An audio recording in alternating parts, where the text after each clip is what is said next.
Pipeline ले लिया ना?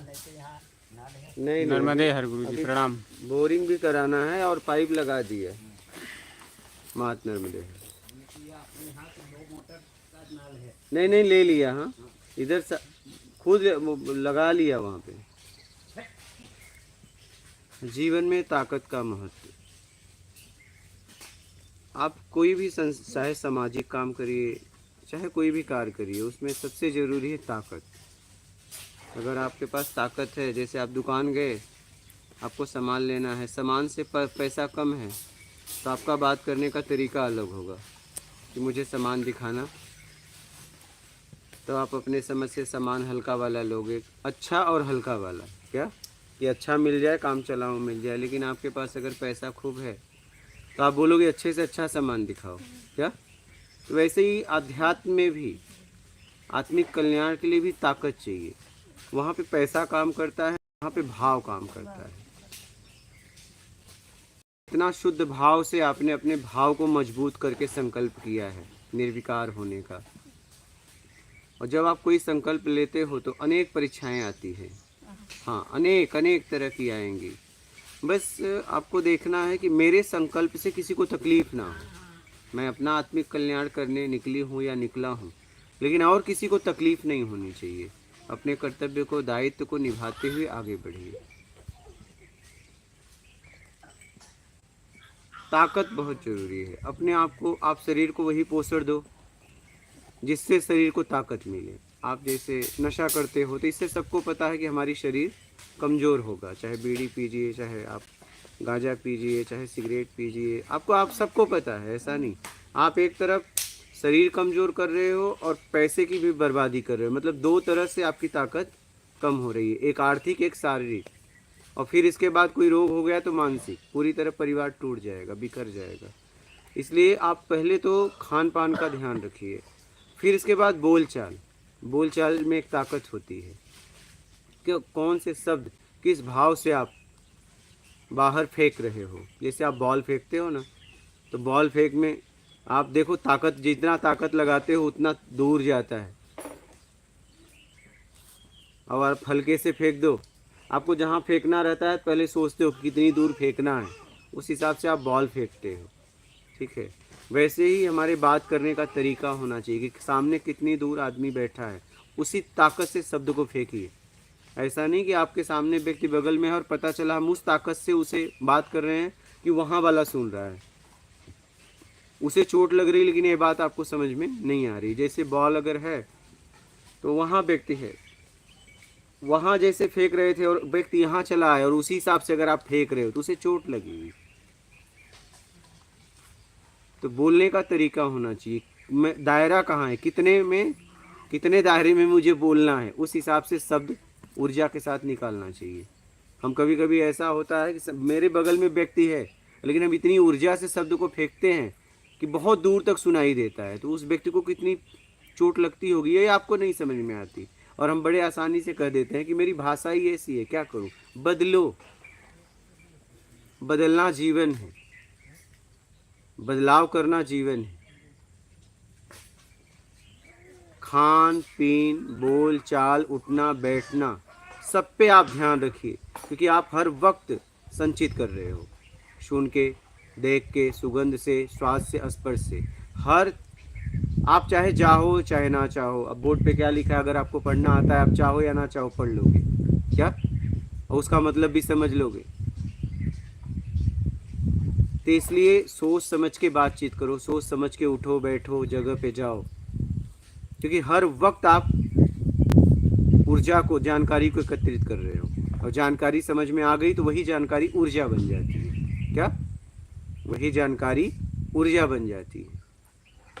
लेकिन जानकारी समझ में आने के बाद, जैसे मान लीजिए एक आदमी आपको कुछ बोला और आपको नहीं समझ में आया और उसने गाली दिया, तो आपके अंदर से कोई उसके लिए नेगेटिव ऊर्जा नहीं निकलेगी। लेकिन समझ गए तो तुरंत आप ऊर्जा से उसे जवाब दोगे। बात समझ रहे हो? तो जानकारी समझने के बाद अंदर से ऊर्जा निकलती, लेकिन समझने के बाद जब तक नहीं समझोगे ऊर्जा नहीं निकलो। आप हंसोगे, क्या बोल रहे हो भाई, क्या बोल रहे हो, क्योंकि समझ में नहीं आ रहा है, भले आपको गाली दे रहा हो। इसलिए समझना बहुत ज़रूरी है। और समझ के फिर उस पर काम करना पड़ेगा। अब आपको गाली दिया, आप समझ भी गए, लेकिन अब आपके ऊपर है कि आप किस तरीके से उसका जवाब देते हो, उचित तरीके से कि अनुचित तरीके से, ये आपके हाथ में है। तो आप जहाँ भी रहते हो, जीवन दुनिया में कहीं न कहीं तो रहना है, दुनिया छोड़ के तो नहीं जा सकते। जब तक इस शरीर में हो तो शरीर को लेके कहीं न कहीं जाओगे। जहाँ भी रहो इतना ख्याल रखो कि मेरे वजह से किसी को परेशानी नहीं होनी चाहिए। हो रहा है इसका मतलब, आप अगर भाव है ऐसा कि किसी को परेशानी हो या ना हो, मुझसे क्या मतलब, मेरे को अपना काम निकालना है, तो बस आप दुखी जीवन जियोगे। सर्वप्रथम पहले इतना ख्याल रखो कि मैं ये करने जा रहा हूँ, ये करने जा रही हूँ, तो जो लोग मुझसे जुड़े हैं अगर वो करते तो मेरे ऊपर क्या बीतती, पहले ये समझ लो। चलिए, आज मुझे समझ में आया, उनके समझ में नहीं आया, आपको समझ में आया है, तो अगर ये वो करते और आप उस जगह होते तो क्या होता। ये सब परिस्थिति स्थिति को देखते हुए समझ के साथ आगे बढ़िए। आवेश में, जज्बात में आके वो काम मत करिए जिसकी वजह से जो लोग आपसे जुड़े हैं वो परेशानी का उनको सामना करना पड़े। हम आवेश में, जज्बात में आके निकल जाते हैं, नहीं, निकलिए मत। आप कहीं भी आ जा रहे हो, अपने परिवार के साथ सोच समझ के आगे बढ़िए, आवेश में, जज्बात में मत भागिए। कौन सा ज्ञान समझ में आपको आया कि आपका आवेश और जज्बात अभी तक, चलिए उसका नहीं छूटा, उसके समझ में नहीं है, आपके तो समझ में आया कि आपको आवेश जज्बात में जाना पड़ रहा है। कौन सा ज्ञान समझ में आया? अगर इतने सालों से आप कह रहे हो या कह रही हो कि मुझे आध्यात्म ने समझा, तो क्या समझा अध्यात्म में? आध्यात्मिक व्यक्ति सरल और सहज होता है। वो जब निकलता है तो पूरी तरह निपटा के निकलता है, क्या कुछ छोड़ के नहीं निकलता। तो जज्बात में, आवेश में, मैंने देखा बहुत लोग आवेश में, जज्बात में घर छोड़ दिए, आज रो रहे हैं क्योंकि अभाव कुभाव में छोड़े थे। अभाव कुभाव में इस मार्ग में आगे नहीं जाया जाता है। संपन्नता में, आंतरिक जब आप पूरी तरह संपन्न हो, संतुष्ट हो, तो आप खोज में आगे बढ़ सकते हो। स्वभाव में, अभाव में, कुभाव में, मैंने ऐसे साधक मुझे जिंदगी में मिले कि वो रो रहे हैं, अब वो ना आगे जा पा रहे हैं ना पीछे जा पा रहे हैं, क्योंकि पीछे उनका सब खत्म है। तो आवेश जज्बात में, अध्यात्म में मत आइए, समझ के आइए। ये अभाव कुभाव का मार्ग नहीं है, ये स्वभाव का मार्ग है, ये संपन्नता का मार्ग है। ये दरिद्रता का मार्ग नहीं है कि आप दरिद्र बन के निकल गए तो आप जीवन भर वही अभाव, जिस अभाव में निकले थे वही अभाव जुटाने में लग जाओगे।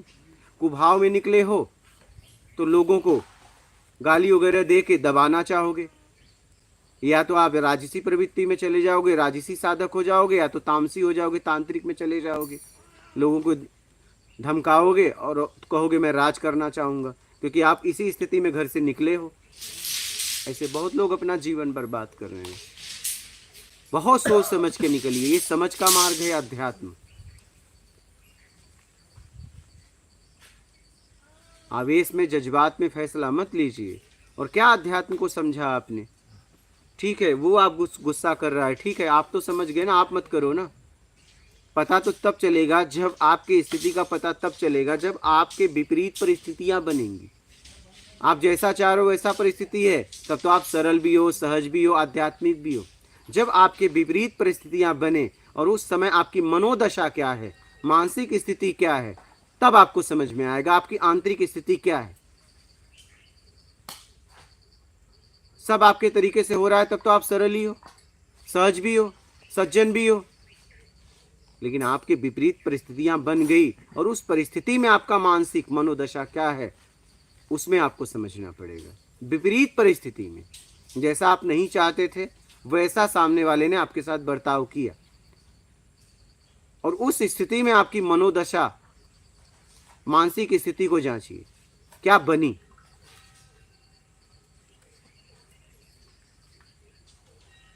तब आप आध्यात्मिक हो। बात समझ रहे हैं? एक बार की घटना है, मैं यही नर्मदा तट पे खोज में जब घूम रहा था ज्ञान होने के पहले, तो हम थे, एक और बाबा जी थे, एक जन और थे, कमरे में ऐसे लेटे थे। तो बाहर दो महाराज जी सत्संग कर रहे थे, तो उन्होंने मुझसे कहा कि चलो बाहर चर्चा चल रही है उसकी, चलो सुनते हैं। तो हमने कहे चलो देख लेते हैं चर्चा उसकी है कि और किसी की है। तो मैं गया, मैंने कहा महाराज जी नर्मदे है। तो महाराज जी मुझे देखा, मेरे फटे चिथड़े कपड़े, क्योंकि आवरण का प्रभाव नहीं था, मैं बाहर से एकदम दरिद्र बन के घूमा। तो महाराज जी ने मुझे ऐसे किया। तो हम कहे ये पूरे क्रोध में है, क्योंकि ऐसे करना, नहीं तो वो ऐसे करते। ये निशानी मतलब क्रोध की है, एक ताकत की है। तो हमने फिर उनसे कहा महाराज जी नर्मदे है। फिर वो तुरंत उठे और मुझे सीने पे इतना जोर से मारे कि मैं बहुत पीछे तक गया और मैं हंसता रहा। फिर उनसे फिर संतुष्टि नहीं हुई, वो जो कि उनकी एज कम से कम 50-60 साल। फिर वो दौड़ के आए और फिर उन्होंने सीने पे मारा। फिर मैं हंसा। फिर जब वो तीसरी बार मारने गए तो लोगों ने पकड़ा, लेकिन मेरे अंदर से एक आवाज़ आई। मैंने उस क्रोध को देखा कि महाराज जी बुढ़ापे में हड्डियां नहीं जुड़ती। लेकिन उस क्रोध को मैंने देखा, कोई प्रतिक्रिया नहीं दिया। आज भी उन महाराज के प्रति मेरा कोई जरा सा भी द्वेष नहीं है। मैं आज भी हंसता हूँ उस घटना को लेके कि 60 साल में 50 साल में उनकी एज नहीं गई, ये क्रोध नहीं गया। इतनी एज में क्रोध नहीं गया। क्या उन्होंने साधना किया? नर्मदे हरि तो बोला था, चाहे एक बार में चाहे 2 बार में, और एज में आप मुझसे बड़े थे। हाँ, वही अगर मेरे पास कार होती, अच्छे कपड़े पहना होता, तो महाराज जी कुर्सी से उठ के कुर्सी दे देते क्या, या तो मेरे लिए कुर्सी मंगाते नर्मदे हर पे। तो मैंने देखा कि लोग कपड़ों में फंस गए हैं, गाड़ियों में फंस गए हैं, बुरी तरह फंस गए हैं, बहुत बुरी तरह, इससे निकल नहीं रहे हैं। लोग अपने प्रभाव को कपड़े से, गाड़ियों से सिद्ध करना चाहते हैं, मैं कुछ हूँ। और सही पूछो तो यहाँ किसी का कोई पहचान नहीं है, तुम्हें कोई नहीं जानता। जैसा तुम कर्म कर रहे हो, पहले शरीर के नाम से जाने गए, अब कर्म से जाने गए, तुम्हें तो कोई नहीं जानता, न तुम किसी को जानते हो। यहाँ हम एक दूसरे को कर्म से जानते हैं, कर्म को हटा दो, कोई कुछ भी नहीं है, मतलब आपको कोई नहीं जानता। फिर भी आप जनाने का प्रयास कर रहे हो कि मैं कुछ हूँ। आपके कर्म, जैसा आपको कर्म मिला है वैसे आप बनते चले जाते हो, आप कुछ भी नहीं हो।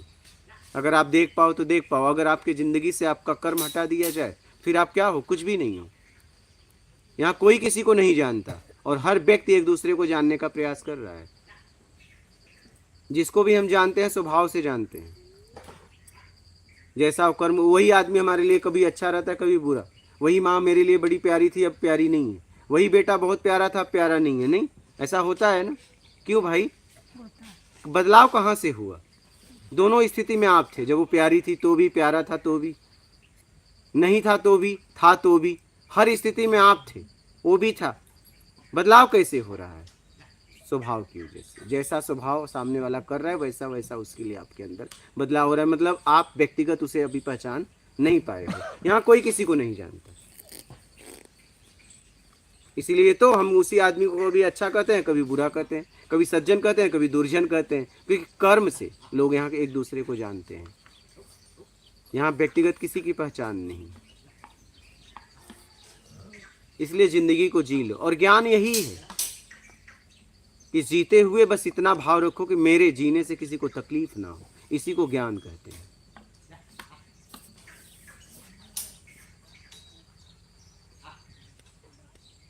बात आपको समझ में आई है, लेकिन आपने अपने परिवार को जोड़ा है, उनके समझ में नहीं आई है, तो आप उनके बीच में रह के आप समझने का प्रयास करिए, अपने आप को भी उनको भी। उन्हें भी धीरे धीरे समझ में आएगा आप क्या कर रही हो, क्या क्या नहीं कर रहे हो।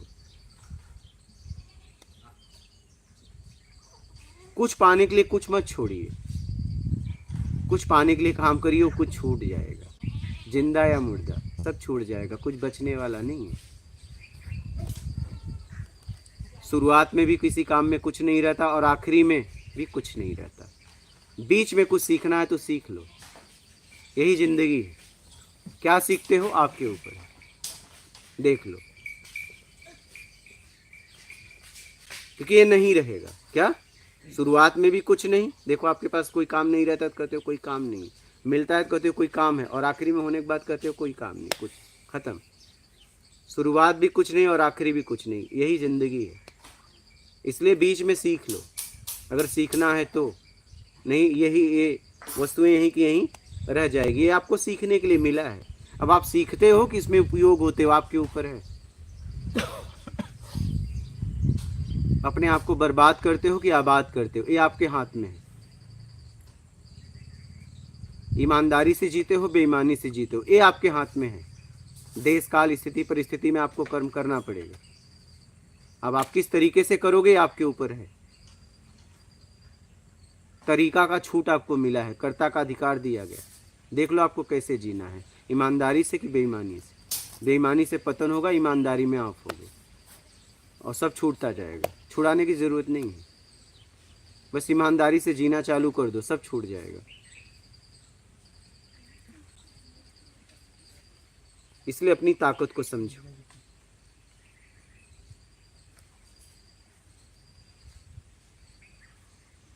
समझ रहे हैं?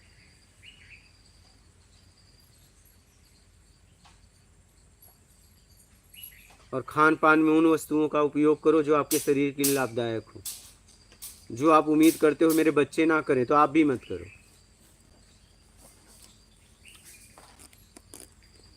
अगर उनके लिए हानिकारक है तो आपके लिए भी है। उन्हें भी बुरा लगता होगा, लेकिन आप समझ नहीं पा रहे हो। आप मालिक हो ना, इसलिए नहीं समझ पा रहे हो। लेकिन वो भी कभी बड़े होंगे तो वही सीखेंगे। आज समाज की ऐसी स्थिति हो गई, छोटे छोटे बच्चों के हाथ में किताब देना चाहिए, गुटखा पाउच मंगा के खाते हैं। इनको शर्म नहीं आती। छोटे छोटे बालक के साथ बीड़ी मंगा के पीते हैं। इन लोगों को शर्म नहीं आती। ये अपने को आध्यात्मिक बोलते हैं। ऐसे लोग अपने को भक्त कहते हैं। रामायण पढ़ रहे हैं, गुटखा खा रहे हैं, मुंह में गुटखा है और रामायण का श्लोक बोल रहे हैं। शर्म नहीं आती इनको। क्या पढ़ रहे हो? कम से कम उतने देर तो छोड़ देते। टीका लगाए हैं, माला पहने हैं और बीड़ी पी रहे हैं, शर्म नहीं आती। कम से कम इसका तो अपमान मत करो। मस्तक पे क्या लगाए हो, इतनी शर्म नहीं है।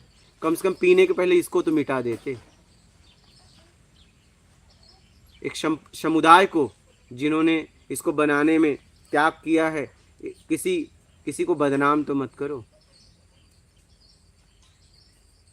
लेकिन टीका लगाए हैं, सिगरेट पी रहे हैं, माला पहने, रुद्राक्ष का गुटखा खा रहे हैं और कहते हैं मैं धार्मिक हूँ। पता नहीं कौन धर्म ये सिखाता है।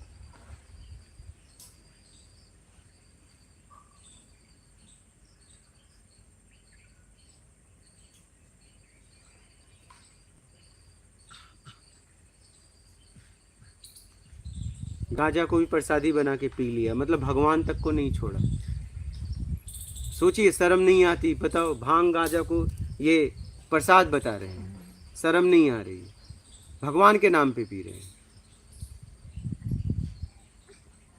मतलब भगवान को भी नहीं छोड़ा, एक नशे के लिए मात्र। इतना गिरते जा रहे हैं लोग। इस पृथ्वी पे सबसे ज्यादा मानव गिरा है, उसमें हम आप भी हैं। हम मानव से अलग नहीं है, उसमें हम आप भी हैं। हम आप भी कहीं ना कहीं गिर रहे हैं। उनके गिरने का पता है, लेकिन अपने आप को गिरने का पता नहीं है। हम भी गिर रहे हैं। और आज तक पृथ्वी पर इतने भी 84 लाख बोला गया, अनेक तो है ही हैं जो गिना नहीं जा सकता। ठीक है, अगर आज तक सुधारने की बात हुई है इतिहास में तो मानो, और यहाँ कोई बिगड़ा ही नहीं है। देखो, आपकी जितनी भी किताबें पढ़े सुधारने की, बदलने की, मानव को ही बोला गया और किसी अन्य जानवर को नहीं।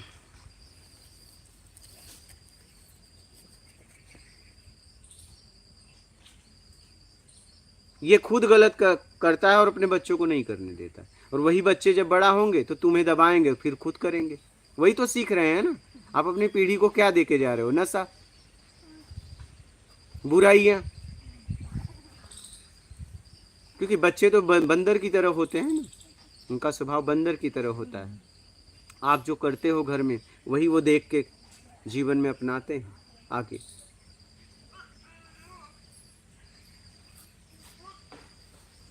बच्चों को सिखाना थोड़ी पड़ता है, बच्चे नकल करते हैं। आप क्या करते हो? सिखाते कुछ और हो, करते कुछ और हो। तो वो जो करते हो वो देख के वो पकड़ते हैं, जो सिखाते हो नहीं पकड़ते, क्योंकि उसमें दबाव है और इसमें स्वतंत्रता है। वो अपने तरीके से वो सीख लेते हैं। रोज बीड़ी ला रहे हैं, बोलेंगे दादा पीते हैं, बाबा पीते हैं, चलो एक फूक एक दिन मार लेते हैं। फूक किए, फू फू करके नशेड़ी बन गए। समझ रहे हो? तुम तो बीड़ी तक थे, वो चीलम पे पहुंच गए। नहीं, क्योंकि तुम्हारी इनकम कम थी, उनकी इनकम ज़्यादा हो गई, तुम्हारी भी ताकत मिल गई, अपनी भी ताकत मिल गई, तो वो ड्रग्स चरस पे आ गए तुरंत। लेकिन शुरुआत कहाँ से? बीज किसने बोया? तुमने। उन्होंने उसको बढ़ा दिया।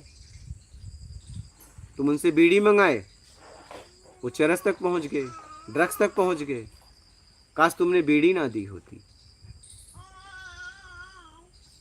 तो आप बीज बो रहे हो, नए तैयार कर रहे हो, आने वाली पीढ़ी को बर्बाद कर रहे हो। अरे मैंने देखा घूम के, लोग 40-40, 50-60 साल के और 16-16, 18-18 साल के बाद 7 बच्चों के साथ गांजा पीते हैं। मैं कहता हूँ कि अगर तुम्हारा बेटा होता तो पीते क्या? शर्म नहीं आती तुम्हें? तुम्हारे नाती पोते पोते जैसा है और तुम उसके साथ गांजा पी रहे हो, चरस पी रहे हो, तुमको शर्म नहीं आ रही? लेकिन शर्म नहीं आ रही है, शर्म उनके पास है ही नहीं, नहीं ऐसा करते ही नहीं। हम बहुत गिरते जा रहे हैं। अगर अपने गिरतेपन को देख लोगे ना तो आप चिल्ला के रोने लोगे कि मैं इतना गिर गया, और अपने आप को इतना ऊपर समझ रहा था। जितना आप ऊपर अपने आप को समझते हो उतना नीचे हो। आप बस जाओ अपने अंदर, आपको पता चल जाएगा। जब तक मतलब था, सामने वाला को उपयोग किया, अब मेरे को बैराग हो रहा है। क्यों? तुम्हें हो रहा है ना, उसे नहीं हो रहा है। क्या? तुम्हें हुआ ना, उसे नहीं हुआ।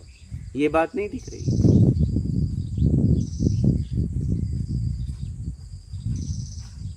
जब तक अपना मतलब था तब तक उपयोग किया, और जब उपयोग करना मतलब खत्म हो गया तो बैराग हो गया। अब बैराग की तरफ जा रहा। वो उसका क्या होगा? तुम्हें जगी है ना बैराग, उसे थोड़ी जगी है। तब कहोगी नहीं वो चिल्ला रहा है। अगर आप उस जगह होते तो क्या करते? आप भी वही करते जो वो कर रहा है। वो बात नहीं समझ में आ रही। आप अपने आप को वहां रख के देखो ना, और उसको अपने पास रख के देखो, अपनी जगह कुछ समय के लिए विचार करो इस पे, तो पाओगे कि वो सही है, गलत में है। क्योंकि हमने उसके साथ वादा किया था, हमने उसके साथ बहुत बातचीत किया था कि हम तुम्हारा साथ देंगे। अब तुम बीच में ही साथ छोड़ रही हो या छोड़ रहे हो। क्यों भाई, क्यों? हाँ, आपको बैराग जगह है, बैराग जगह है, बैराग के लिए राग से मुक्त, तो उसको भी समझा दो ना। अगर वो भी समझ में आ जाए तो दोनों निकल लो। जैसे आपको समझ में आया वैसे उसे भी समझाने का प्रयास करो ना।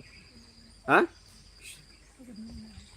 हाँ, नहीं आता है, किसको? मतलब किसी को समझाओ। ठीक है, वो चीज़ आप उसमें जियो ना, समझ में आएगा।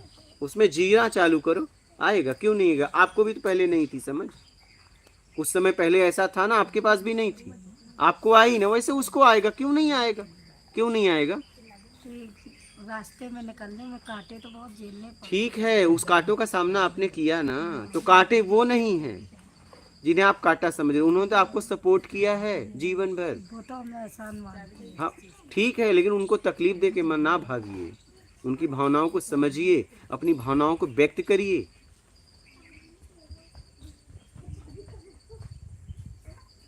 बात समझ रही हैं? उनकी भी भावनाओं को समझिए, अपनी भी भावनाओं को समझिए, अपनी भावनाओं को उनके सामने रखिए कि मेरे पास देखिए ऐसी ऐसी स्थिति है। समझेंगे जब आप प्रेम से समझाएंगे, जब समझेंगे। ऐसा नहीं है। क्यों नहीं समझेंगे? ये फैसला समझाने के पहले कैसे करेंगे? फिर हमारे अंदर कमी है।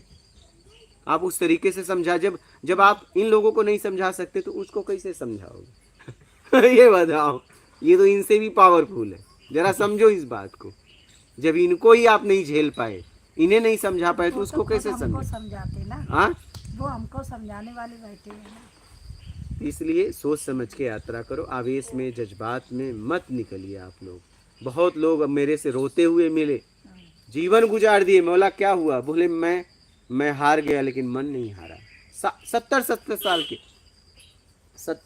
साल के लोगों की बात कर रहा हूँ। उन्होंने क्या कहा बता है? सन्यासी। मैंने कहा बाबा और बताओ, अपने बारे में कुछ बताओ। बोले मैं हार गया लेकिन मन नहीं हारा। मतलब अभी भी इच्छाएं बाकी है। उन्होंने ईमानदारी से बोला। इसलिए सोच समझ के आगे बढ़िए। आवेश में, जज्बात में आके उन लोगों को मत छोड़िए जो लोग आपको जीवन भर सपोर्ट किए हैं, उनको भी साथ लेके चलिए।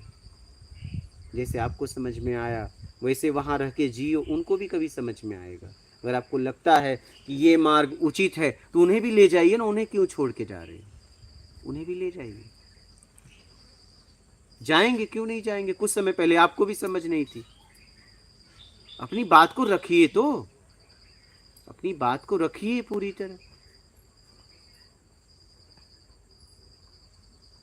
लेकिन नहीं, मैं तो निकलूंगा, मैं तो निकलूंगा। अरे भाई निकलिए, निकलिए, लेकिन आराम से, जज्बात में आवेश में आके नहीं, किसी को दुखी करके नहीं।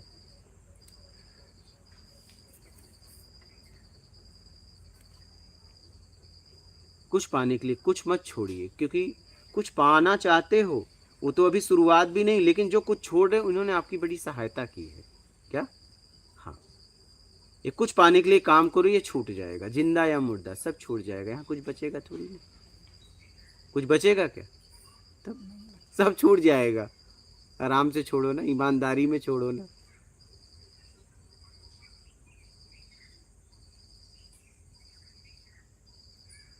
इंतजार करो, थोड़ा धैर्य रखो और काम करो, सब छूट जाएगा। बचोगी तुम ही, जिंदा या मुर्दा। समझ रहे हैं? दोषी बन के क्यों जा रहे हो, किसी को दुख दे के क्यों जा रहे हो? जाना ही है तो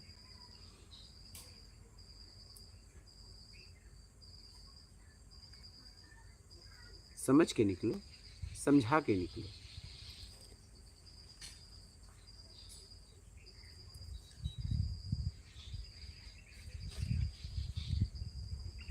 बोलिए, कोई प्रश्न हो तो आप लोगों का, या तो लाइव का प्रश्न लो। कोई संशय हो तो आप लोगों को बोलना। हाँ, कोई प्रश्न वगैरह है आपका?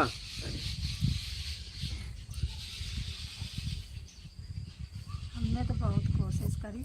एक बार कहते थे कि हैदराबाद जाती हो तो तुम कहाँ जाती हो, तो हमने टोकन बनवाया, उनको सेटिंग दिलवाई और देने के बाद वो साथ में गए हमारे। जब देखा, कहा लगे यहाँ तो राम राज है, कहीं कोई दिक्कत ही नहीं। तब से उनने आप लोग लगाना कम किया। तो वही तो, ये लोग भी आपके शुभ चिंतक हैं, ऐसा नहीं है। ये जितने लोग हमसे जुड़े हैं, ये इसलिए बेचैन है कि आपको तकलीफ ना हो, एक सुरक्षित जगह हो आपके लिए। बात समझ रहे हैं? तो परिवार भी अपनी जगह सही है, लेकिन हम क्या है, आवेश में जज्बात में आ जाते। आवेश में जज्बात में आध्यात्मिक मार्ग नहीं है, ये समझ का मार्ग है, इसमें समझ की जरूरत है। समझ रही हैं?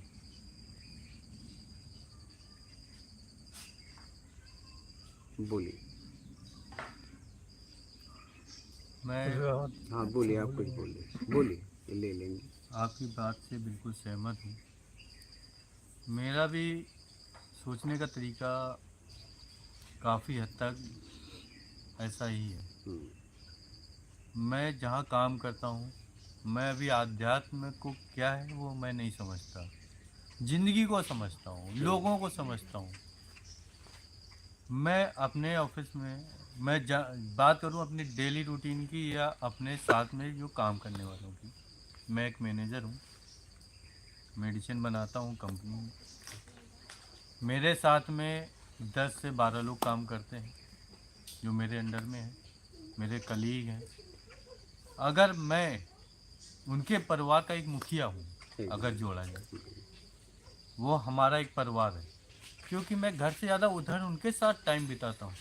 सुबह 8 बजे से और रात के 6 बजे तक, 7 बजे तक, ज़रूरत होती तो 10 बजे तक। तो अपनी फैमिली ज़्यादा उनको टाइम बिताता हूँ। तो एक फैमिली मेरी की एक उधर है, एक इधर। अगर मैं दोनों में बैलेंसिंग नहीं रखूँगा तो दोनों के लिए ही मैं ही दोषी हूँ। कल के दिन मेरे को एक इम्पोर्टेंट काम है, मैं उनको गाइड करता हूँ, सपोर्ट करता हूँ, वो मुझे सपोर्ट करते हैं। कल के दिन मैं बिना बताए अपने ऑफिस ना जाऊँ, 4 दिन 8 दिन के लिए गायब हो गया, तो वो फैमिली क्या करेगी बेचारी? और मैं इधर घर से गायब हो जाऊँ, वो फैमिली क्या करेगी? मैं चला था पुण्य कमाने कि नर्मदा किनारे जाके भगवान का भजन करूँगा, भगवान के आशीर्वाद प्राप्त करूँगा। भगवान मुझे आशीर्वाद कभी देगा? नहीं नहीं मिलेगा, क्योंकि बहुत जगह से बददुआ आ रही है। नहीं देगा। नहीं देगा। ये मेरी सोच है, नहीं नहीं एकदम। क्योंकि वहाँ भी जो मेरे 10 लोग हैं वो भी मुझे अंदर ही अंदर कह रहे होंगे कि मैंने किसको अपना बॉस समझ लिया, एकदम किसको अपना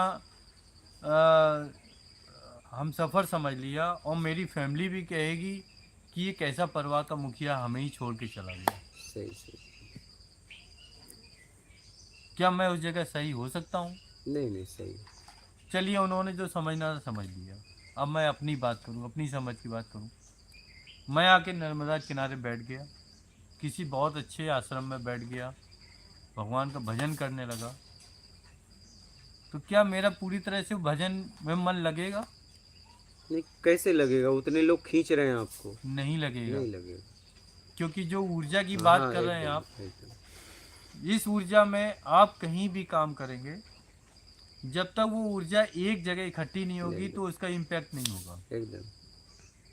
वो ऊर्जा, आधी ऊर्जा तो उन्होंने खींच ली, आधी उन्होंने खींच ली, मेरे पास कितना बचा? 30%। और 30% तो कम ही होता है तराजू में। सही। मुझे नहीं लगता कि मुझे जिस आध्यात्म को लेने में चला था कि 1 महीने या 1 साल में लूँगा, वो मुझे 10 साल लगेंगे तो भी नहीं मिलेगा, नहीं सही है। क्योंकि वो धीरे धीरे धीरे धीरे ऊर्जा कम होने वाली है।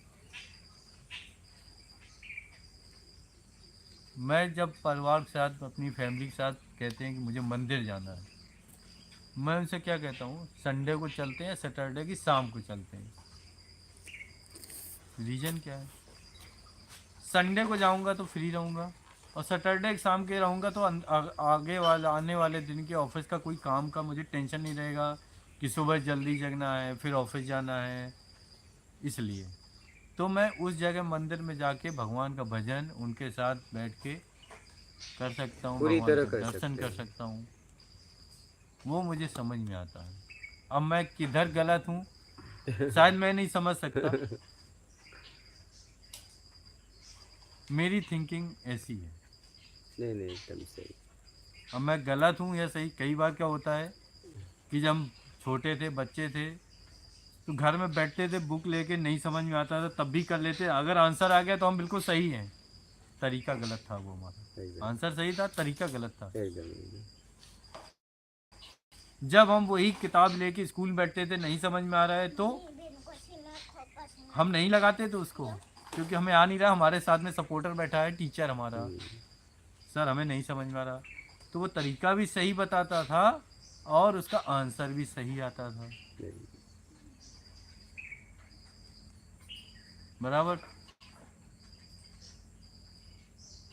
तो हमारी गलती उसने बताई कि हाँ, हमसे आप सीनियर है ना। यहाँ गलत हो। एकदम।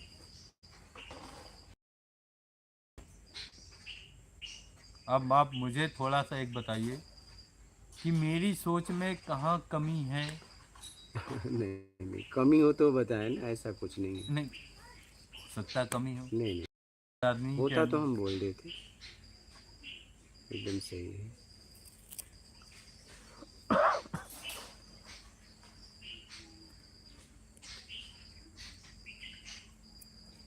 इसलिए मैं लोगों को कहता हूँ, अध्यात्म का मतलब होता है अपने आप को सुधारना, बस यही अध्यात्म है। क्या अध्यात्म कुछ अलग थोड़ी ना है। हमारे जीवन में अध्यात्म भौतिक विज्ञान, ठीक है। अध्यात्म मतलब ज्ञान है, भौतिक मतलब संसाधन है, प्रकृति से हमने कुछ लिया, उसे कुछ बनाया, वो है भौतिक। विज्ञान मतलब गेहूं से हमने आटा बना के, रोटी बना के खा लिया, ये विज्ञान। और अच्छे तरीके से जीना, ठीक है, सरल करना सुविधाओं को। पैदल जा रहे थे, बैलगाड़ी आई, अब गाड़ी आई, बस यही विज्ञान है, बदलाव। और अच्छे तरीके से कैसे कर सकते हैं। तो जीवन में भौतिक भी, विज्ञान भी और अध्यात्म, ये सबके जीवन में चल रहा है, आपको अलग से नहीं अपनाना है। मर्यादा में रह के जीना और उचित तरीके से कैसे उपयोग करना, जिसमें मेरा भी हित हो, समाज का भी हित हो, परिवार। सर्वप्रथम पहले मेरा, फिर परिवार, फिर समाज। इसी को अध्यात्म कहते हैं। क्योंकि जब आप सुरक्षित रहोगे, समाज की जवाबदारी आपके ऊपर नहीं है, लेकिन परिवार की है। तो पहले सर्वप्रथम आप, इसलिए कि पहले आप सुरक्षित रहोगे तभी आप परिवार के लिए कर पाओगे। सर्वप्रथम पहले आप, फिर परिवार, फिर समाज। तो अध्यात्म का मतलब होता है उचित तरीके से जीवन जीना, इसी को अध्यात्म कहते हैं। बेईमानी छोड़ के ईमानदारी में जीना, इसी को अध्यात्म कहते हैं। बात समझ रहे हैं? यही है अध्यात्म। बिल्कुल सही है।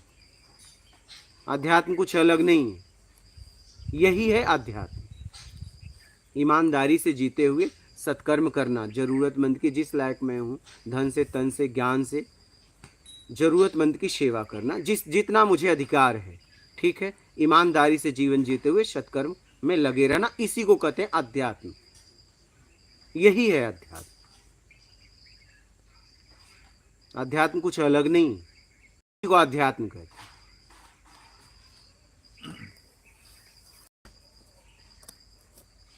समझ रहे हैं?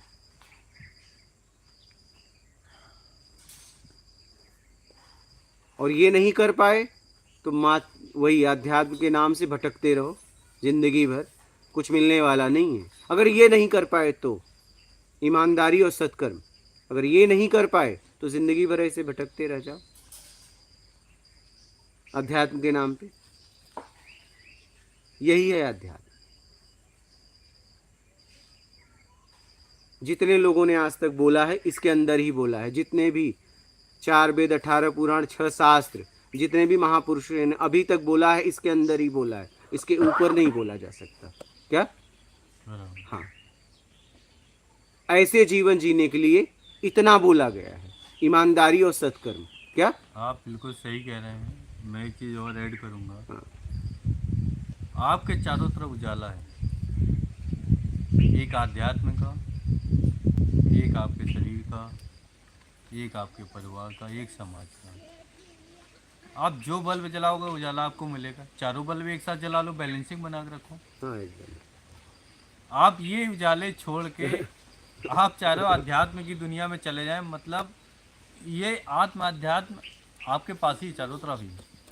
आप इस चारों तरफ के ये गोले से बाहर निकलना चाह रहे हो, आप उजाले की तरफ नहीं जा रहे हो, आप अंधेरे को ढूंढ रहे हो। एकदम एक्चुअल में पता ही नहीं आप ढूंढ किस चीज को रहे हो। सही सही। आध्यात्म तो आपके बगल में बैठा है, आपके साथ ही है, आपके बगल साथ में भी ही है। नहीं है, वो आपके सब। बस आप उसका हाथ पकड़ो। विज्ञान, अध्यात्म, भौतिक, तीनों आपके साथ है। तीनों साथ हैं, तीनों आप साथ उसका हाथ हैं। पकड़ो, साथ चलो, देखो दुनिया आराम से मिल जाएगी। एकदम। आप इन तीनों को छोड़ के आप घेरे के बाहर जा रहे हो, इसको, तो आप अंधेरा के ढूंढ रहे हो। तीनों को छोड़ के जिया नहीं जा सकता है। मूल इसमें प्रकृति है, आप प्रकृति को छोड़ के नहीं जी सकते, और कहीं भी जाओगे प्रकृति का सहारा लेना पड़ेगा। ठीक है, एक बार विज्ञान भी छोड़ दोगे तो भी जीवन है, लेकिन प्रकृति छोड़ दोगे तो जीवन नहीं है। और विज्ञान के पास जितना भी है प्रकृति से ही लिया है। विज्ञान आगे की तरफ जाता है, पीछे नहीं आ सकता। विज्ञान का मतलब बदलाव। विज्ञान में सबका योगदान है, हर व्यक्ति, और अच्छे तरीके से कर देना विज्ञान है। यही विज्ञान है। विज्ञान कुछ अलग हमसे थोड़ी ना है। तो तीनों का सहारा जीवन जीने के लिए लेना पड़ता है। अगर आपको कुछ काम करना है तो आपको विज्ञान का सहारा लेना ही पड़ेगा। विज्ञान हमसे अलग है ही नहीं है, और उचित तरीके से करना विज्ञान है। ठीक है, अगर आपको कुछ नहीं जीवन में करना है तो विज्ञान छोड़ के भी जीवन में रह सकते हो, प्रकृति के साथ फल फूल खा के आराम से जीवन जंगल में बिता सकते हो, बिना कपड़े का। बात समझ रहे हो? प्रकृति का तो साथ लेना पड़ेगा। तो कहने का तात्पर्य है कि समाज में रहना है, अगर कुछ करना है तो आपको जिस देश काल स्थिति परिस्थिति में है उन व्यवस्थाओं का उपयोग आपको करना ही पड़ेगा। तभी आप अपनी बात को लोगों तक पहुंचा सकते हो, उन्हें समझा सकते हो। लेना ही पड़ेगा, नहीं लोगे तो काम नहीं होगा। क्या? नहीं लोगे तो काम नहीं होगा। तो तीनों की जरूरत है। आप किसी को छोड़ के कैसे कैसे रह सकते हो? और कहीं भी जा रहे हो, बहुत लोग मुझसे मिले, बोले मैं घर छोड़ दिया, इतने साल से नहीं जाता। मैं बोला घर छोड़ दिया, इतने साल से नहीं जाता, तो अनेक घरों में तो जा रहे हो। आज जो माता पिता ने पाला बड़ा किया पोसा, आज वही शत्रु हो गए, वही शत्रु हो गए, और ये लोग आपके हितैषी हो गए। हाँ, अब अगर आप दुनिया में किसी भी घर पे नहीं गए होते तब कोई मतलब था, अपने माँ बाप से नहीं बात करते, किसी से बात नहीं करते तब कोई मतलब था। लेकिन आप सबसे हंसी खा पी रहे हो और पता चला माँ बाप पूरी जिंदगी आपके दर्द में घुटन में जी रहे हैं, आपको क्या होगा? कुछ नहीं होने वाला, ऐसे ही भटकते रहो। क्या? ऐसे ही भटकते रह जाओगे। इसलिए सोच समझ के निकलो, किस उपदेश से निकल रहे हो। गुरुजी, मेरा एक और मानना है कि आप जिधर रहते हो, आप जिधर रहते हैं तो आपके चारों तरफ जो लोग हैं उनकी सोच को बदलेंगे अगर, तो ये एक आप भगवान की सेवा ही कर रहे हैं। एकदम। आप अपने चारों तरफ रहते हैं, मैं देखता हूँ लोगों को, हालांकि मेरे पास टाइम का बहुत ज़्यादा अभाव रहता है, एक एक सेकेंड एक एक मिनट मेरे लिए इतना इम्पोर्टेंट रहता है कि मैं बाकी चीज़ों में उतना इन्वॉल्व नहीं हो पाता हूँ। कुछ टाइम जिधर मेरा बर्बाद होता था उसको मैंने कट कर दिया। मोबाइल पे जुटे रहते हैं लोग, शॉर्ट रील बनाते रहते हैं, जा रहे हैं मंदिर, जा रहे हैं आश्रम, वहाँ पे जाके रील बना रहे हैं, अपनी फ़ोटो डाल रहे हैं फेसबुक में। आप भगवान से मिलने नहीं आए हैं, ना आप आध्यात्म की तरफ आए हैं, मंदिर गए हैं अपना बैकग्राउंड अच्छा करने के लिए। जिस चीज़ से आपको, मैं एक चीज़ और बोलता हूँ कि जिस चीज़ से आपको परेशानी होने लगे, जिस चीज़ से आपको ज़्यादा परेशानी होने लगे, लेकिन अगर आप छोड़ नहीं पा रहे, इसका मतलब वो लत लग गई आपको। अगर परेशानी होने लगे तो हाँ, परेशानी स्वयं होने लगी तो आपको लत लगी, एकदम आदत लग गई। आदत लगी। आदत बुरी भी हो सकती है और अच्छी हाँ, भी, एकदम दोनों हो सकती है। अपने को देखना है कि मैं अपने आप को कैसे बदल लूँ। लोग क्या कर रहे हैं उससे मुझे मतलब नहीं है, क्योंकि मेरा अधिकार जितना मुझे मिला है उस पे काम करना है। महान वो होता है जो कमी निकालता है, कमी बताता है वो महान नहीं। क्योंकि संसार में कमी बताना बहुत आसान है, लेकिन उस कमी को निकालने के लिए आपने काम क्या किया है उसका मतलब है। बात समझ गए? कमी को निकालने के लिए आपने काम क्या किया है उसका मतलब है। अब कौन किस भाव से क्या कर रहा है उस पे हम बोल नहीं सकते, वो क्या दिखाना चाह रहा है। अगर वो कुछ शेयर कर रहा है, उसके पीछे उसका मतलब क्या है वही व्यक्ति बता सकता है। हम उसके बारे में निर्णय नहीं ले सकते। हो सकता है वो और कुछ बताना चाह रहा हो, मैं और कुछ समझ रहा हूँ। ये उससे पूछने पे पता चलेगा कि वो रील बना रहा है तो क्यों बना रहा है। हम उस पर निर्णय नहीं दे सकते। हो सकता है कुछ और फैलाने का भाव हो उसके द्वारा। हो सकता है अगर कोई आदमी किसी को दान देते वक्त वीडियो बनाया, शेयर किया, उसमें दो चीज़ हो सकती है।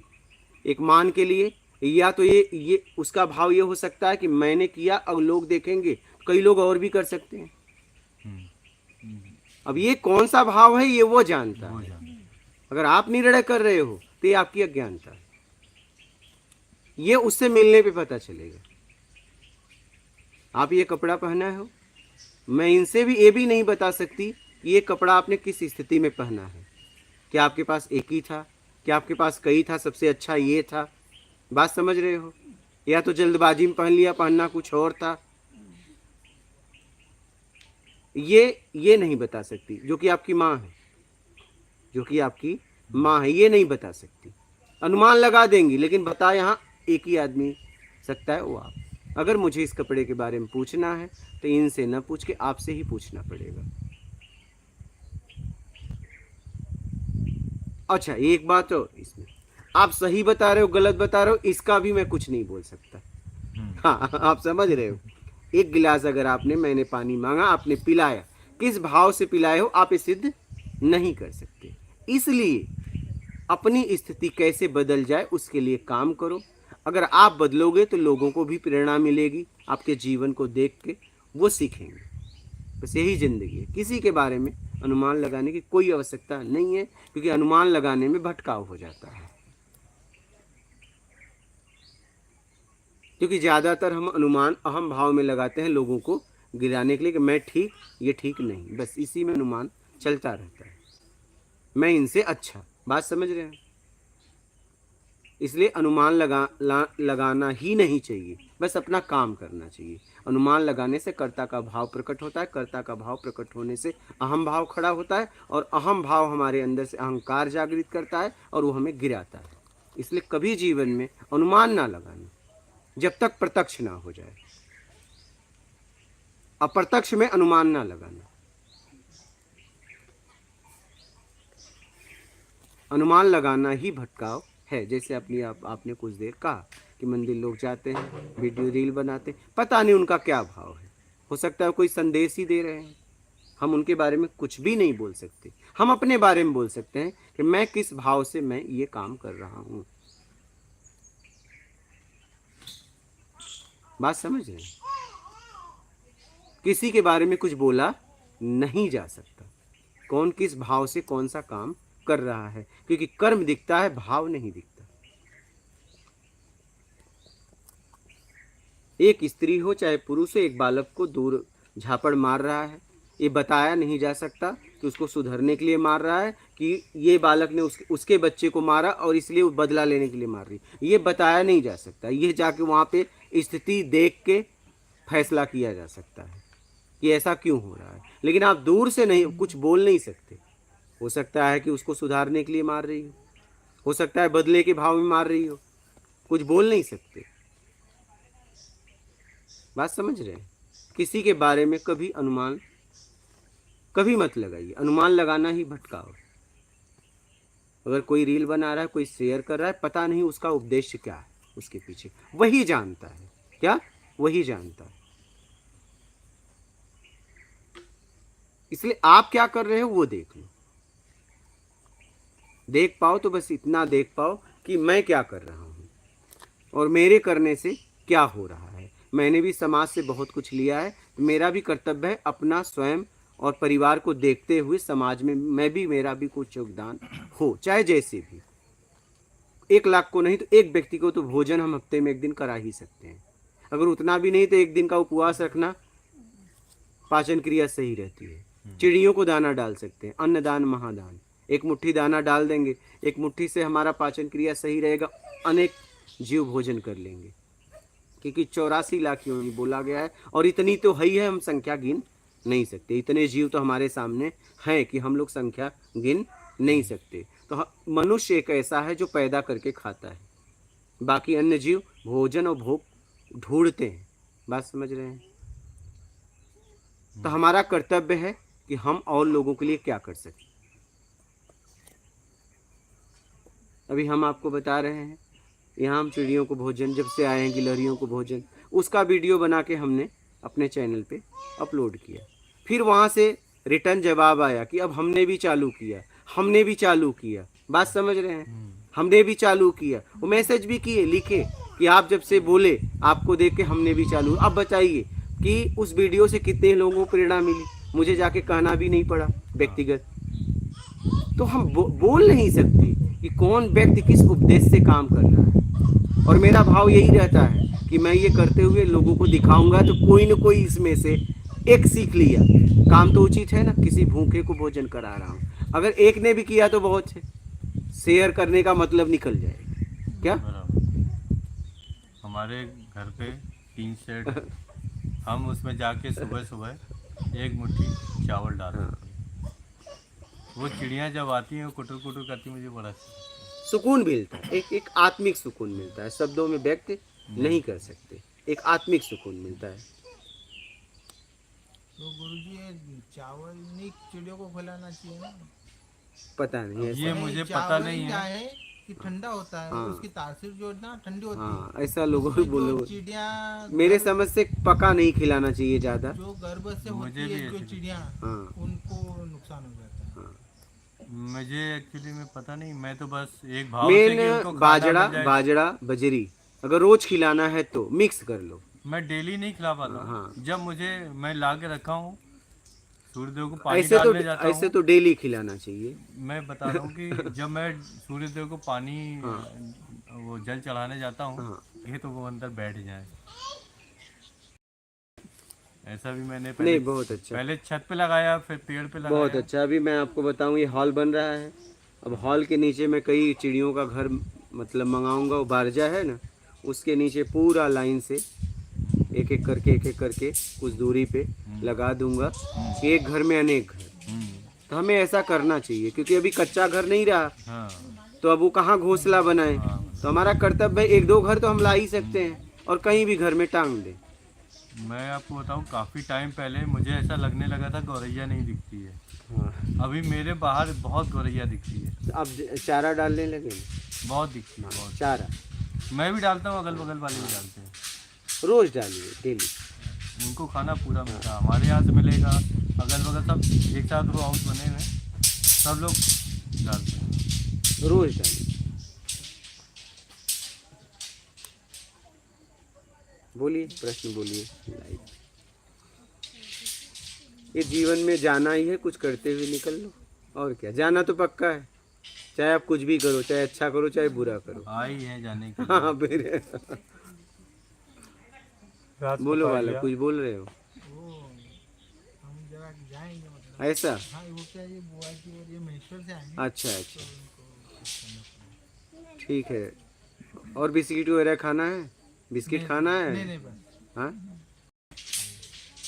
ठीक है। आराम से जाओ, फिर अपना ख्याल रखना। और सब बढ़िया। हाँ, ठीक है, फिर कभी आना दे। अब वो तो गुरु जी, मैंने ऐसा नियम बनाया कि मैं हर रविवार आऊँगा। हाँ ये मेरा तीसरा रविवार। हाँ, हाँ, भी हो गया। कभी भी यहाँ ऐसे तो अपनों क्या की सब कुटिया है, होता जब चाहे तब आओ। हाँ, तो इस बार तो ये क्या, बुआ जी उनको भी बुला लिया था। ठीक है, बढ़िया। चलो ठीक है। ठीक है, आराम से जाना, अपना ख्याल रखना।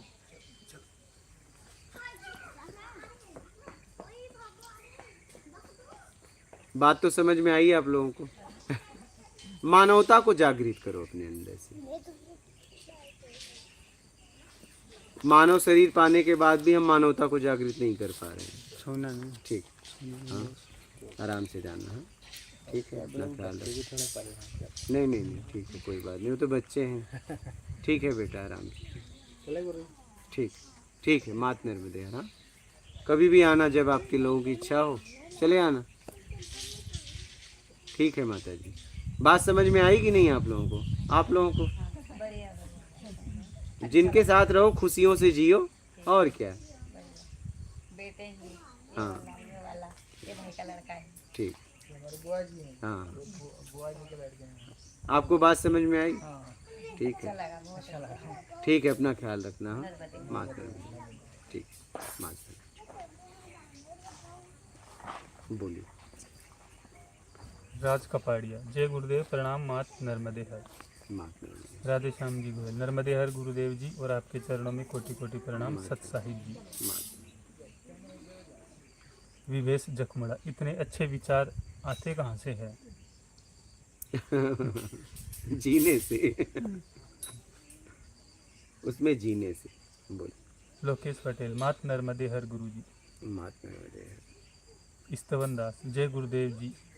माता जी, सुमन पहल। गुरु जी मात नर्मदे हर। माता जी, मोहिंद्र सिंह। स्वामी जी प्रणाम। ट्रेन में आपका सत्संग सुन रहे हैं, कल पहुंच जाएंगे, कोटि कोटि प्रणाम। ठीक है। मोजी पटेल। जय श्री राम गुरु जी, जय श्री राम। वीर गुजर। तपस्वी जी, शून्य ध्यान क्या है, इसके बारे में बताने का कष्ट करें। शून्य के भी पीछे भी कुछ आना है, क्योंकि शून्य भी है तो तुम बाहर हो, क्योंकि शून्य का भी दायरा है। शून्य के भी पीछे आना है, कुछ नहीं चाहिए।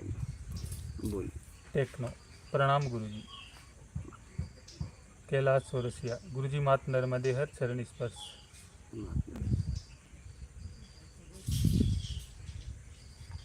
आपका भी माता जी कोई प्रश्न हो तो बोलना। हाँ, बोलेंगे। आपका भी कोई प्रश्न हो तो बोलना। और अब चावल के साथ बाजरी भी खिलाना, देखो बोल के गए। नहीं अभी मेरे दिमाग में बजड़ा, बाजरी और कभी कभी चावल, वो दलिया टाइप का आता है वो। दलिया, दलिया, लेकिन रोज देना आप।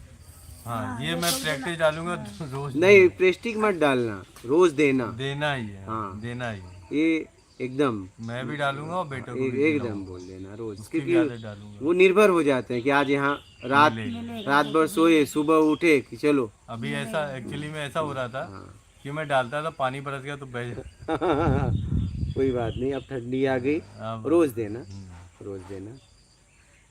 अभी देखो मैं नीचे डालता था, फिर मैंने ये पटिया रख दिया, अभी ये सामने, अब इस पे देता हूँ, और फिर इसके बाद अब घर बना देंगे उनके लिए, अनेक घर उसमें कर देंगे, तो एक घर में अनेक लोग रहेंगे, क्या फर्क पड़ता है, हम लोगों को क्या परेशानी, हम तो नीचे रहेंगे, ऊपर रहेंगे। यही तो है जीवन में, यही तो जीवन है, किसी के लिए कुछ करना, जिंदगी क्यों मिली है? कुछ करने की। बस, और क्या। बोलिए। शिवराज, गुरुजी कोटि कोटि प्रणाम। गुरुजी, गृहस्थ में रहकर आत्मज्ञान कैसे प्राप्त किया जा सकता है? कर्म करते हुए आपका इनकम ईमानदारी का हो, छल कपट चोरी बेईमानी चापलूसी मकारी धूर्ता पाखंड ना हो, दिखावा ना हो, बड़ा छोटा बनने की इच्छा का त्याग कर दो, योग्यता से ज़्यादा पाने की उम्मीद का त्याग कर दो, आंतरिक ईमानदारी मेहनत और मेरे कर्म से किसी को तकलीफ ना हो, भूखे को भोजन प्यासे को पानी, बिना आवरण देखे, इतना करिए, मुक्ति से मोक्ष तक अपने आप ही लेके चला जाएगा, अगर इतना अपना लिए तो। और इतना अपनाना मेरे समझ से सरल है, क्या? बिल्कुल एकदम। एकदम सरल है। मैं गुरुजी जो अभी एक क्वेश्चन आया इसमें कि दिखावे से कैसे बचें। हाँ, मैं देखता हूँ, मैं एक्चुअली मैं दिखावा कम करवाता हूँ। हाँ, मेरी ज़रूरतें पूरी होती रहे मेरे लिए बहुत है इतना। लेकिन मैं अपने घर में देखता हूँ, मैं अपने घर पे देखता हूँ, हाँ, मम्मी रहती हैं यूपी में, उरई में, मैं उधर देखता हूँ, तो मुझे लगता है कि क्या हम दिखाने के लिए कमा रहे हैं या लोगों को जताने के लिए कर रहे हैं। सही सही। आज हम चीज़ लाए, हमारा अच्छे से काम चल रहा, हमें पता है मेरे पास जो चीज़ है मैं 10 साल से यूज कर रहा हूँ, 10 साल से यूज कर रहा हूँ। आज दिन तक मेरा उससे लगाव हो गया है, क्योंकि 10 साल उसने मुझे, मैं एक एग्जांपल समझूँ, मेरे पास एक मोटरसाइकिल है, मान नासिक में रहता था, पहली गाड़ी थी मैंने, तो 10 साल हो गए उसको,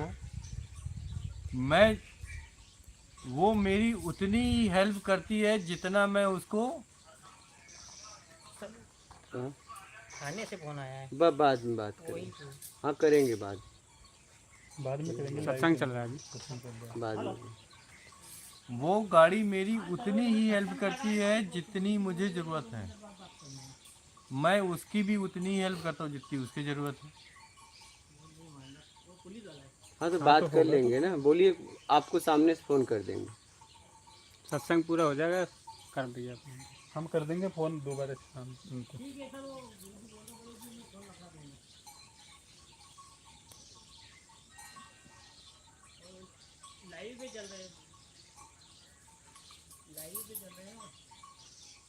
बोलिए।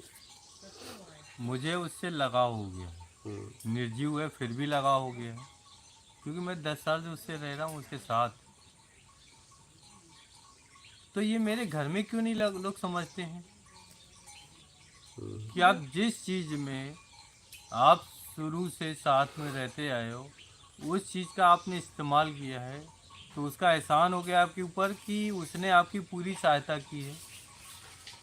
आज आपके पास पैसा आ गया है, आप 2 साल बाद उसको सोचते हैं बेकार हो गया है, जबकि वो सही है मेरी नज़रों में।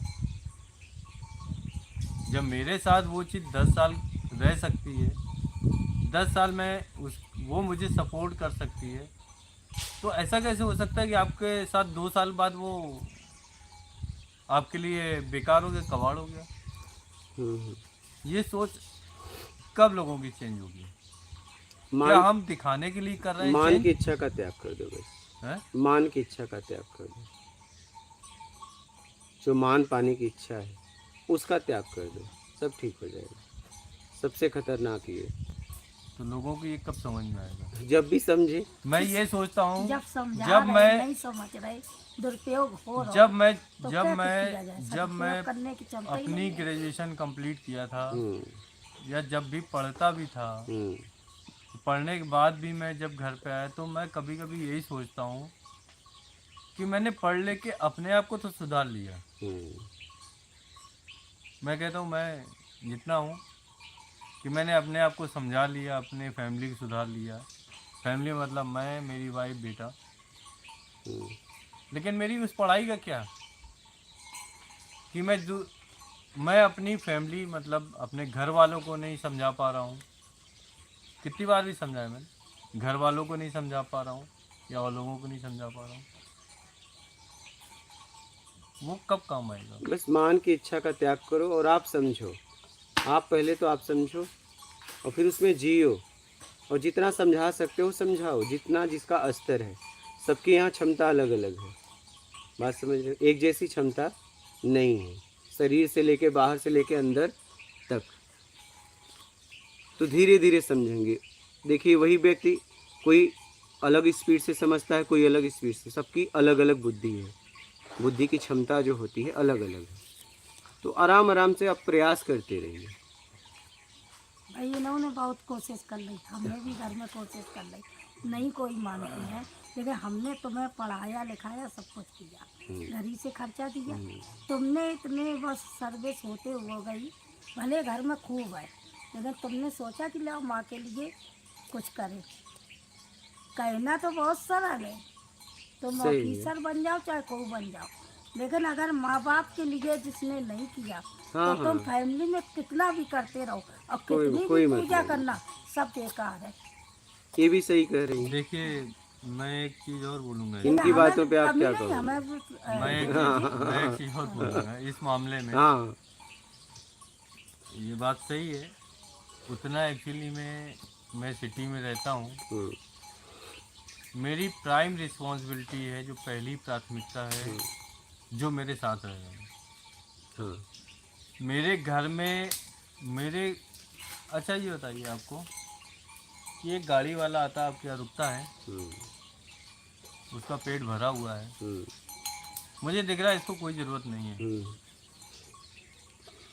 उसको कोई ज़रूरत नहीं है, हम्म, और मैं दूंगा तो भी उसको कोई फ़र्क नहीं पड़ेगा। हम्म। ऐसा नहीं होता है। माँ बाप को खुशी तो होती है, कितना भी खुशी बड़ो। मिलती है। मुझे खुशी तब मिलती जब मैंने फर्स्ट टाइम जाके नासिक में, फर्स्ट टाइम जब घर गया था, मैं एमएनसी में था, यूएस की कंपनी में। जब मैं फर्स्ट टाइम घर गया था तो मैं सबके लिए कपड़े ले गया था। वो खुशी अगर मुझे किसी के चेहरे पे नहीं दिखी, नहीं ठीक है, कोई वो- बात नहीं। ऐसा वो नहीं। चीज़ देखिए, वो चीज़ देखिए। ये भी अपनी जगह सही कह रही मैं है। इसलिए बोल रहा हूँ, आपको बताऊँ। हम खुशी के लिए थोड़ी न कुछ करते हैं, हम तो करते हैं ना। हाँ हम करते फर्ज- हैं, फर्ज हम बनता करते है। हैं, हाँ। हमारा फर्ज है। हाँ, हमने क्या कहा कि मेरे पास जो है, मैं जो कमा रहा हूँ हम्म, या मेरे पास जो अभी है, हम्म, तो उससे मैं अपनी स्थिति तो सुधार सकता हूँ। हम्म, लेकिन अगर घर में दिक्कत है, कुछ जैसी ज़रूरत है कि नहीं, अब तो मैं वो उसके लिए कर सकता हूँ, निकालूंगा। हम्म। कैसे निकालूंगा। लेकिन अपनी सोसाइटी को कम करके देखिए, पहला कर्तव्य माता पिता का है, जो साथ रहते हैं वो नहीं। अब आप यहाँ नीचे आ रहे हो, अभी तक आपने ऊंची बात की, अब यहाँ आप नीचे आ रहे हो क्योंकि आप अपने आप को बचा रहे हो। नहीं, सुनिए मेरी बात सुनिए, मैं बताता हूँ। पहला नहीं, आप मत बताइए, मुझे ज़रूरत नहीं है, आप बात समझिए। यहाँ आप अपने आप को बचा रहे, अभी तक आपने जितना कहा, मैंने कहा परफेक्ट, क्योंकि आपने परफेक्ट बोला। यहाँ आप अपने आप को बचा रहे हो। पहला कर्तव्य अगर जिम्मेदारी है तो आपके माता पिता का, तो आप सोसाइटी को नीचे करिए ना। सोसाइटी को उतना हाई क्यों किए हो कि माँ बाप को नहीं कर पा रहे हो? मेरी बात, या तो उनको अपने साथ रख के करिए, ये आपका कर्तव्य है। अगर ये नहीं कर पा रहे हो तो कोई मतलब नहीं आपके ज़िंदगी का। सर्वप्रथम पहले माता पिता, बाद में पत्नी बच्चे। अगर ये नहीं कर पा रहे हो तो आपके जितनी महानता की बात की, इसका आपका कोई मतलब नहीं है। ये फाइनल मैंने बता दिया, अब ठीक है। मैं बोलूँ, इतना समय नहीं है। मैं बस हाँ बोलिए, इतना क्योंकि मैं लाइव ले रहे हैं। मैं एक्चुअली मैं कहता ये हूँ आपके लिए नहीं बोल रहा हूँ, हर बच्चों के लिए बोल रहा हूँ। ये व्यक्तिगत I लाइव agree, चल रहा मैं है, ये व्यक्तिगत आपके लिए, उसमें मैं भी आता हूँ। मैं एग्री हूँ। हाँ मैं इनसे कहता हूँ, चाचा से कहता हूँ कि आप लोग उधर मेरे साथ रहो, यहाँ पे मेरी जिम्मेदारी है पूरी, आप मेरे साथ रहो आगे, मैं पूरी सेवा करूँगा। ठीक है। अगर आज नहीं आज रह इनको रहे, जरूरत थी, मैं साथ में अगर आया। अगर नहीं रह रहे हैं तो इनके लिए जितना हो सके इनका खर्च वो भेज दो। आप थोड़ा नीचे आ जाओ। अब बात समझ रहे हैं। अगर आपके साथ नहीं रह रहे हैं किसी कारणवश, तो आपका कर्तव्य है इन्हें हर महीने इनका जितना नहीं, खर्च हर हो जाए महीने उतना नहीं, भेज लेकिन दो। कभी मेरी कभार बात समझ रहे हैं। ये मैं आपको सलाह दे रहा हूँ, आपके लिए। आपको जितना लग सके कि ये इस एरिया में रह रहे हैं, इतना इनका खर्च में हो जाएगा, तो उतना आप अपने लिए कम कर लो। मेरी बात समझ रहे हो? ये आपका कर्तव्य, दायित्व, जिम्मेदारी है, और ये करते हुए आगे बढ़ जाओ। समझ रहे हो? सीधी सीधी बात है, क्योंकि और घुमा के समय बर्बाद क्यों कर हाँ, रहे? समय बर्बाद ठीक है, होता है, सीधी इसलिए सी। अब 5 दिन भर्ती रही, तुम्हारा फर्ज बनता था कि एक दिन कोई जाके- बात नहीं, होता है, लेकिन बच्चे हैं, नहीं कर रहे, बच्चे कोई हैं, वो दिक्कत नहीं आपसे है छोटे हैं। कि कोई मुझे दिक्कत नहीं है। घर मुझे में- तो तब भी नहीं कहते कभी मुझे बच्चों से हमें पता है। मुझे पता नहीं चलता है, घर में छोटी गुड़िया है, वो बीमार हुई, मुझे नहीं बताया गया, कहीं और से पता चला। नहीं, ये कर्तव्य था और आपको पहले ही बच्चे नहीं हैं ना, बताना। 4 मुझे बच्चे दुख पता होता होना है, चाहिए था। सबको दुख होता है किनारा जब मुझे पकड़ लिया, सबको मेरे लगता घर का है। मैसेज कोई और देता है, तो एक बार दुख होता मुझे है। तकलीफ कोई होती भी देख, बच्चे और है, 4 कोई बच्चे भी हो, हैं। मुझे तकलीफ होता है। सीधा अगर फोन ना आए तो, वाया वाया आए तो दुख होता है। मुझे हर बात वाया वाया ही लेकिन पता चलती लेकिन है। कोई बात नहीं, आप सीधे सीधे रहिए। वाया वाया इनको आने मेरे दीजिए। पास जितनी खबर आती वाया हाँ, वाया लेकिन ही आती है। आप सीधा सीधा चलिए। बोलिए, अगला प्रश्न लीजिए। लाइव का ले लेते हैं, लाइव में लोग इंतजार करते हैं। बोलिए। हमें तो चलाना ही नहीं आउट नहीं, पहले तो हम लाइट से आपसे बात अच्छा, करते। सोनू ने बताई लेकिन भूल गए, अच्छा, कम चलाना आता ना। बोलिए। शिवराज गुरु जी कोटि कोटि प्रणाम। ये तो हो गया सर, हाँ। 10 मेरे रात में बोली। अश्विन पटेल कोटि कोटि प्रणाम गुरु जी। माफ नहीं मिलेगी। जितेंद्र द्वार खाली हो जाओ कामना से तो मुक्ति से गुरु जी सही है। हाँ, खाली मुक्ति ईमानदारी है, ईमानदारी अपना लो। बोलिए। हमारो होम गार्डन नमन गुरुदेव। माँ नर्मदे।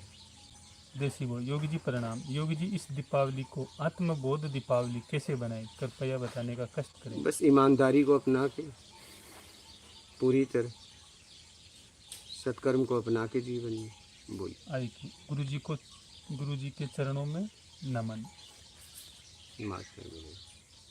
नट्टू फैंसी जय हो गुरु जी, आपने मुझे सचेत कर दिया, धन्यवाद। माँ नर्मदे। जय सत गुरुदेव। मात नर्मदे हर गुरु जी कोटि कोटि प्रणाम। धन्यवाद करती हूँ, गुरु जी की हर बात एकदम सही है। माँ नर्मदे। विनोद कुमार गुरु जी साष्टांग प्रणाम। माँ नर्मदे। सौरभ हरिवंशी राधे राधे महाराज जी। माँ नर्मदे। सौरभ हरिवंशी प्रेम मार्ग के बारे में बताओ महाराज जी। बस कुछ नहीं चाहिए, यही प्रेम है, प्रेम की परिभाषा है। बाहू थोरट नर्मदे हर महाराज जी सच्चिदानंद शिरडी। माँ नर्मदे। सौरभ हरिवंशी तेरे भावे जो करे भले हो बुरो संसार नारायण तू बैठ कर अपने भवन बुहार। जय सतगुरुदेव। गुरु जी की हर बात एकदम सही है, आजकल यही सब हो रहा है। एकदम विवेक से भरा हुआ ज्ञान है, जो सुनेगा समझेगा वो सुधर जाएगा। गुरु जी को कोटि कोटि धन्यवाद विवेक जगाने के लिए। माँ नर्मदे। नवीन कुमार क्या पुनर्जन्म होता है, यदि हाँ तो क्यों। अब ये देख लो क्यों होता है। ये आपको हाँ या ना करना है, क्योंकि आपका भी तो जन्म हो रहा है, ये आपको जांचना है। नवीन कुमार इस जन्म और मृत्यु के चक्कर से मुक्त होना क्या संभव है। एकदम संभव है, अगर उम्मीद छोड़ दो, बस अपने तरीके से पाने की इच्छा का उम्मीद छोड़ दो। बोलिए।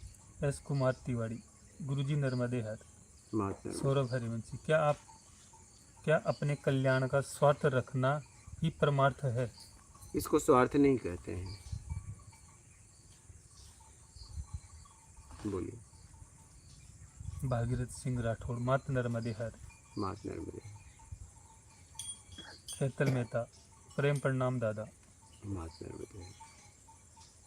सतीश कुमार, मात नर्मदे हर भगवान। माता नर्मदे।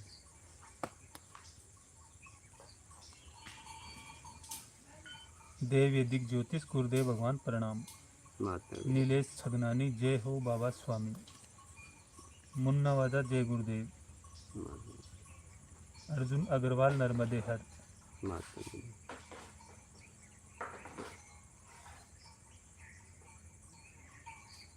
अर्जुन अग्रवाल, नर्मदे हर। चरण वंदन गुरुदेव, आपके शब्दों को सुनकर आत्मा को बड़ी तृप्ति मिलती है।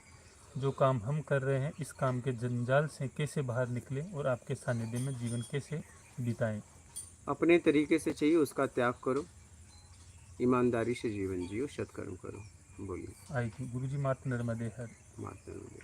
आपका बच्चा, आपको लाइव देख के लगता है भगवान मिल गए। सच्चे हृदय से बोल रहा हूँ, बनावटी नहीं हूँ मैं गुरुदेव। आपके चरणों की धूल के बराबरी भी नहीं। गुरुजी एक बात और बताता हूँ, आज कुछ हुआ गुरुजी। आज मेरा एक्सीडेंट हो गया, आगे की बाइक के फरकचे उड़ गए, मेरे कंधे बाजू कुल्ले पे चोट आई और मेरी 1% गलती नहीं, दूसरा बाइक रोंग साइड से आया, भाग गया, चोट लगी, मुझे आशीर्वाद दे भगवान। ठीक है, ऐसा अपना उनका ख्याल मानना है। रखिए। बोलिए। तपन दत्ता, गुरुजी आपकी बताई हुई बातें हमें सही लगती है। बोलिए। लोग कहाँ नजर रखते हैं। लेख राम बोल रहे हैं, गुरुजी आपका पैर का अंगूठा हिल रहा है, क्या आपको पता है? मुझे तो पता नहीं, मुझे भी देखना पड़ रहा है। हाँ, पता है। बोलिए। वीणा अरोड़ा, विनोद वीणा, गुरुजी प्रेम प्रणाम, माता नर्मदे हर। गुरुजी कोटि कोटि वंदन। माता नर्मदे। आकाश जी, आप कहाँ से हो? बस सब कहीं के नहीं, जहाँ काम कर रहे हैं वहीं के। आप क्या कहाँ बताएं? बोलिए। बस हो गया। ठीक है, आपका हो गया क्लियर? कुछ बोलना है आपको?